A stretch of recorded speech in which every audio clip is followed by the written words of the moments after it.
بسم الله الرحمن الرحيم اللهم صل على محمد وجمعة ويبشتها تضبع بشي كوي تمنات لابد كون إن شاء الله تكا halka waxaa ku jira jiif aqil cawaale oo maaragtay jiif aqilkayga ah oo jooga maaragtay magaalada maaragtay jiif aqil maxamed jiif aqil ibraahim oo jooga magaalada garbada dar soo dhawaadeer السلام عليكم ورحمة الله وبركاته. هذا هو دواي. waxaan dhageystay nin xuseen la yiraahdo oo xildhibaan ah oo ka soo gala magaalada Lughaya ninkaasi waxa uu sheegayaa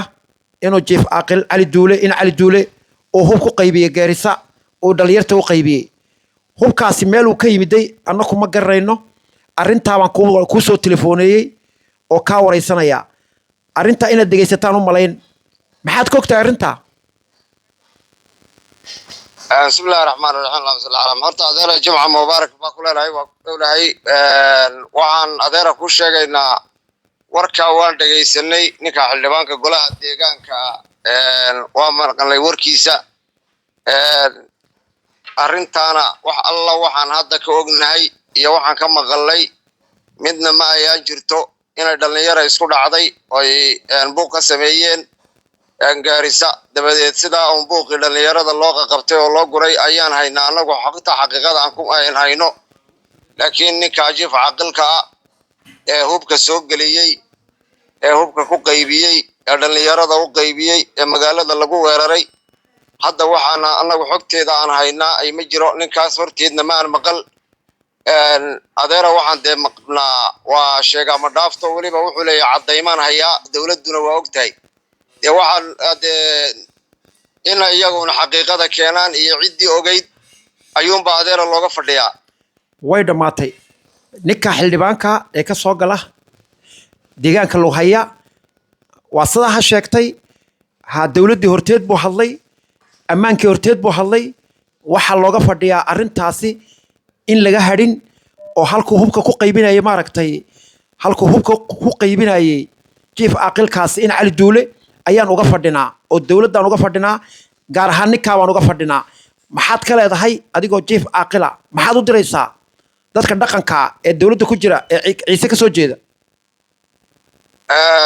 horta dhammaan xukuumadda Somaliland waxaan leenahay horta nabadgelyada iyo ammaanka sida ay horta uga howlgalayaan oo ku amaanaynaa Allah ku garab galo waxa kale oo arinta ka leenahay horta ninka mas'uulka meeshuu doonaa jooga amba xildhibaan ha noqdo amba aqal ha noqdo ee adduunyada maaragtaanay amba bulshada ee dadka walaalaha ee abaaruhu naafeeyeen dhaqdhaqaaq dagaal iyo fidmo horseedaya horta anagu waxaan leeyahay waxaan ka ogolahay maaha amba ciise ka soo jeeda amba sababa ka soo jeeda sabaroon siiba waxaan leenahay ninka hadda magaciisa la sheegayo ee jiif aqal Casmaan Cali Duule haddii lagu soo xaqiijinayo oo xaqiiqada iminka ninka xildhibaanka golaha deegaana meeshu waa Lughaya meesha ka hadlaya waa Lughaya gaarisana waa Lughaya gaarisa waxa degan gaaska xeebta militariga ayaa degan meel waxba ku qarsoomaan maaha meel hublan lagu qaybin kara maaha odayaal dhaqameed kale oo beeshiina way la joogeen waxaan leenahay xaqiiqada hadii la helo anagu ma aan ogolin in dadka iyaga la gubo dadka iyaga hub la soo galiyo dadka iyaga la fidmeeyo isagana anagu kuma wadno inuu dalka soo galiyo hub hadii hadal iyo afka wuxuu ka yiri la isku tixgelinayana niman baa uu la mid ahaa oo aqal ahaa oo jiif aqal ahaa oo qaarkood salaadiin ahaa oo magacyadooda la wada garanayo suldaan taajera ku jiro cabdi ciya ku jiro cabdi ciila ku jiro kuwa kale oo deegaanka aan joogay ku jiraan hadda ayna dawladdu waxa la waxay ka qabatay jirin oo qaarkood wixii ay ku hadleen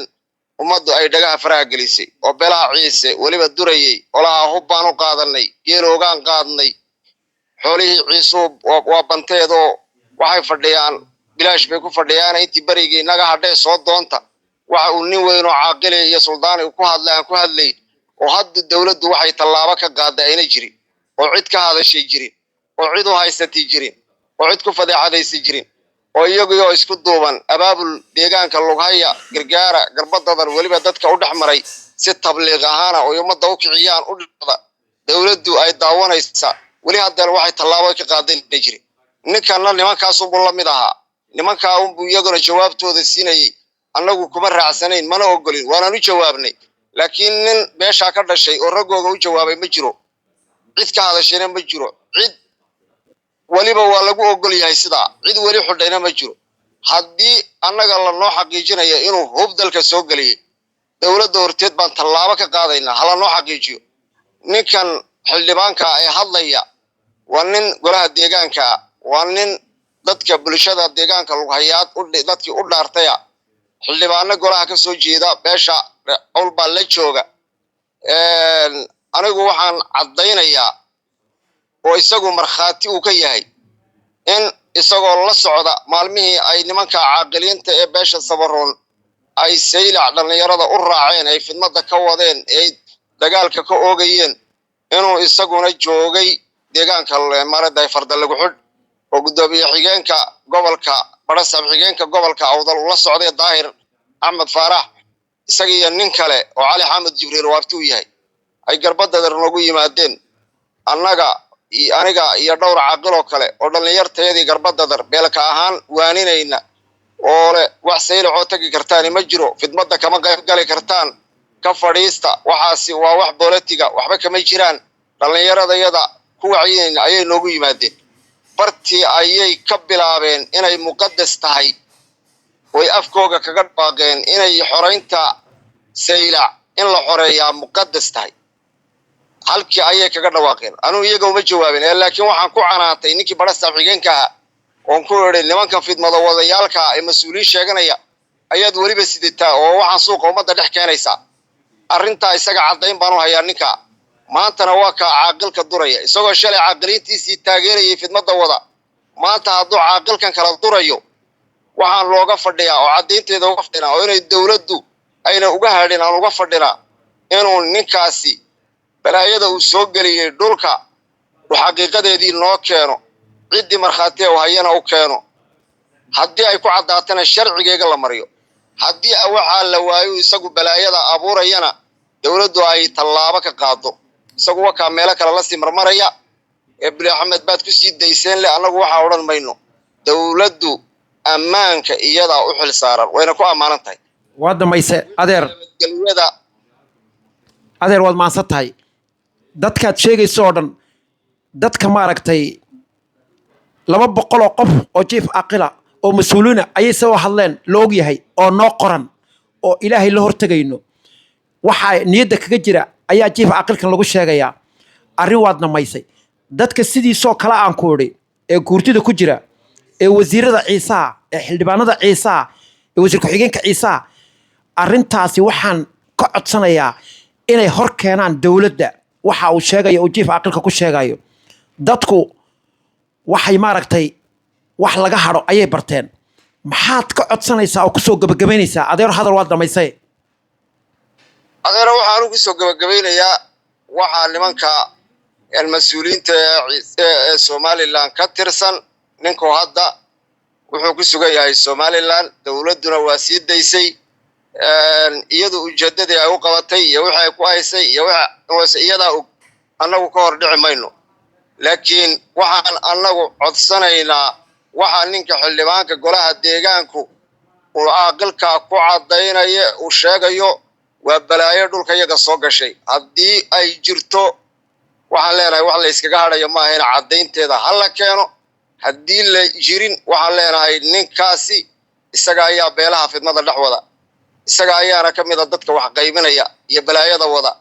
waxaan leeyahay dawladdu imika ba aragto ana lagu la xisaabtamo wakaala dad baan hor jooga dad baan joodinaya waxaan anigu amaanaya oo si amaana u soo jeedinaya shaqooyinkii dhacay degmada Lughaya wax garadkeega iyo aqliileheega jooga si fiican bay ugu heshiiyeen gacmaha inay iska qabsadeen dadkoogiina waxay ka codsadeen dawladdu inay u soo dayso tuulada kale ee Geerisana waxaan leeyahay war sidaas oo kale dadkiina gacmaha isqabsada garbadadar ahaan anagu dadkii wixii shaqooyin laga dhacay gacmaha ayaan isqabsanay halkiigina waxaan ku dhamaysanay garbadadar waxaan leenahay war dadka fidmada dadka u horseedaya waxaan leenahay dawladdu indho dheer ha u lahaato waajibkeegana ha ka gudato wixii caddaynaya lahayana yaana loo kala hadhi baan leenahay waa jimce hadalka waan soo gabagabeynayaa madaxweynaha Soomaaliland waxaan ka codsanayaa bari kaliya taa bariya qormisa dad baa la sheegayaa jiif aqilada isla degan oo sida afka ugu dhiftay adeerkay aqilku jiif aqilku degmada Lughaya dadkii ku dhex jiray waa laga soo dhex booday oo rag baa ku dhex jira la leeyahay oo maanta koob uu ka yahay ee waxaan codsanaynaa inaad jiif aqilka dawladdu soo sii daysay inuu dawladda ninkaasi ka awood weeye in kale ayaan uga fadhinaa dawladda Soomaaliland ayaan uga fadhinaa